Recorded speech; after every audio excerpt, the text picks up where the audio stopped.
Hello and welcome to my channel. I'm Tiffany, a retired librarian turned homeschool mom. And in this video, we're going to look at the Smithsonian Institute's resources in the, basically the section of their museum for the American Indian on food. So I've done two previous videos, one on their online exhibitions where I literally went through all of their online exhibitions. The previous video I did was on women. So that did a brief look at some of their resources, specifically on Native American women. This is going to be similar because there's not as much. The women resources is huge. So I did a brief clicking on some of these and read all them out.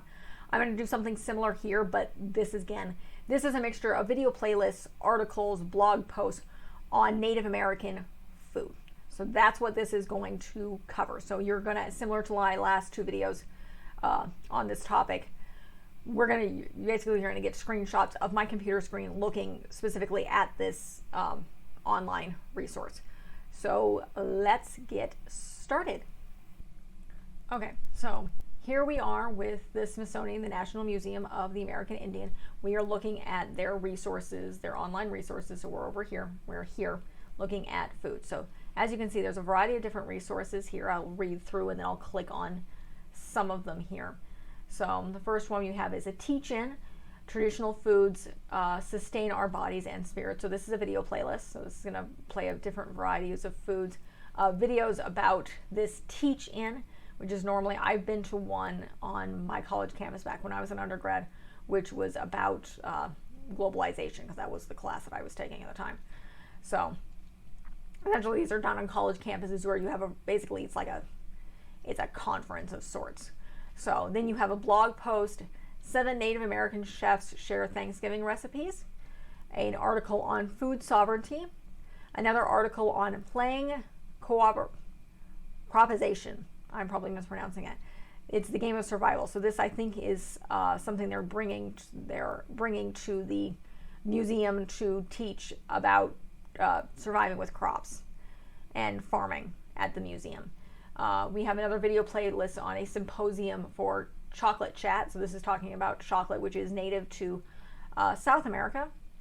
So then we have a lesson, which is something that I will click on later. The Pacific Northwest History and Cultures. Why do foods we eat matter? Then we have a lesson on the Inca Empire. What innovations can provide food and water to millions? So this is going to talk about that. It looks like with the Inca Empire, it looks like they're doing double. They did this with the exhibition. So there's one in English and there's one in Spanish. Then we have another symposium,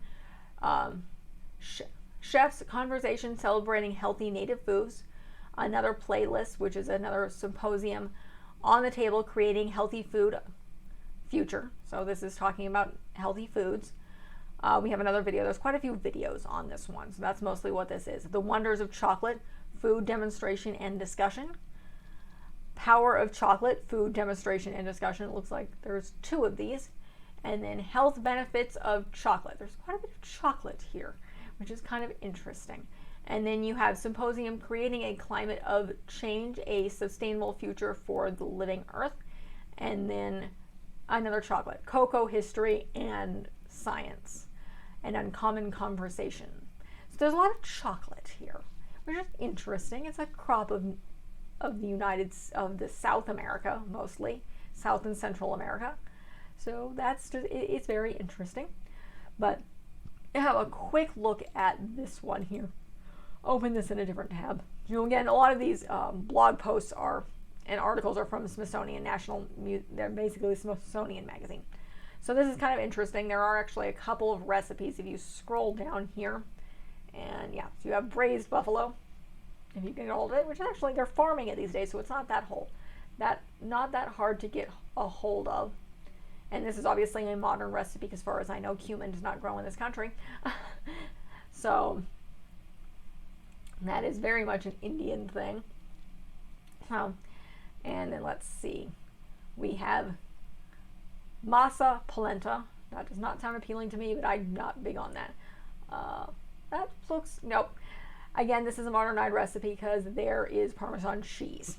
Again, not native to North America. So, and then a savory pumpkin. So let's see. Pumpkin is obviously, like most squashes, are all native to the Americas. Yep, again, this is not native. There's cinnamon there. As far as I know, brown sugar might not be either. Honey you could probably use, but again, this is a modern recipe because, cinnamon is not native to this country or this continent. So, and then we have turkey green chili tamale pie. That sounds very interesting. But again, not a native recipe because, again, cumin. And I'm not a tamale person. My husband is. I will not cook them. I mentioned I probably don't know how. So that's that resource. It's kind of interesting. I'm going to do a click on one of these lessons because these look really interesting, particularly to my homeschooling audience. So this is talking about food. So you have, this is a high school lesson. So it's giving me grades 9, 10, 11, 12. And talking about the different cultures. It's covering geography, regions, and then essential. So this is essentially a lesson plan, and then academic standards, which is very interesting. Being a homeschool parent, particularly of a toddler, so yeah, it's talking about different homeschool standards. This is very, very useful if you're doing this kind of thing. And so let's go back up here. So let's see. So you kind of have clicked on that here. So this is essentially the lesson itself. So you have teacher instructions, student instructions, and a variety of different things. So you have food is more than what you eat. Why is salmon important to native people and nations of the Pacific Northwest? How do threats to salmon impact native people and nations of the Pacific Northwest? What actions are natives taking to restore salmon in strength and cultures? Why do foods we eat matter? And then foods still matter, the Muckleshoot Food Sovereignty Project, and then other related resources. So this looks very, very cool. This is a great educational resource here. And it looks like there's 2 here. So there's another one on the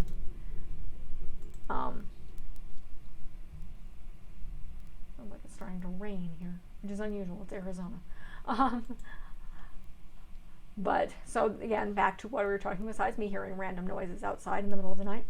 So this is the Inca Empire. So this is very, very similar, though this is a bit younger. So this is grades 5, 6, 7, and 8. So this is the elementary and middle school grades. So this is talking about the Inca. So again, you click here, and then it's going to give you the meaning of innovation, the Inca Empire, the importance of water management, feeding an empire, what innovations can provide food and water for millions, taking informed action, and then it has more related resources here. So this is for a little bit for the younger kids. And then there's another, let's click out of here real quick. And I believe this is the exact same thing, only it's actually in Spanish. Yeah, same.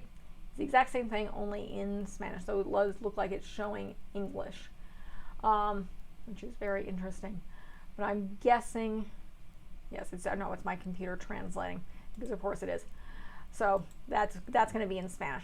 So those are a couple of lessons, and then of course you have the various video playlists, which I am not going to click on. So if you're very interested in the history of chocolate, this is going to provide you quite a bit of information, which is not what I expected. So that's a lot of the information provided here. So a wealth of information on chocolate and foods, and a couple of lessons, one for the high school kids, one for the the late elementary, middle school ages. So this is a great resource. I mean, it works well. It's easy to access. It's easy to see. You have articles, and there's quite a bit of playlists here. If you're looking to do a unit, or just looking on Native Americans, or specifically looking at food, or looking at healthy food, or apparently if you want to talk about the history of chocolate, because that's just kind of interesting, or you want access to some of these lessons. So again, that's what this resource is. I'm going to be looking at one more here. I'm going to look at Thanksgiving in my next video. Eventually, I think I will probably get around to covering a lot more. The Smithsonian Institute has a lot of online resources, so be sure to check this out. I will link this specific area in the description below. So I will see you in person in just a moment. Okay, so that is it for this video. Again, the food of Native Americans is very, very interesting, and this is an amazing resource. to check out. I will link it in the description below so you can look at this at your leisure. So if you're looking at Native American life, this is a great place to start because, again, it's a viable resource. It's the Smithsonian Institute. So this is like the main museum of the United States. So they try to be pretty accurate with things because they're in DC. So if you like this video, check out, I have done one on women. I did one on their online exhibitions. I'm doing a variety of book reviews here. I'm doing one more of these specific types of videos on their Thanksgiving resource and looking at this because this is November, as well as a bunch of other book reviews. So book reviews on Native American life written by Native Americans because that's important. I also have a bunch of Christmas videos that are coming up in December that's more fun. I've done a bunch of Halloween stuff in the past. I have a whole bunch more videos on books and homeschooling and sprinkling of children in travel, since we're not quite there yet and I have a toddler, so we don't do too much traveling. But if you like what you see, like and subscribe. I'm going to finish up these videos again. I'm going to do another one on Thanksgiving and a couple more Native American book reviews. So thank you.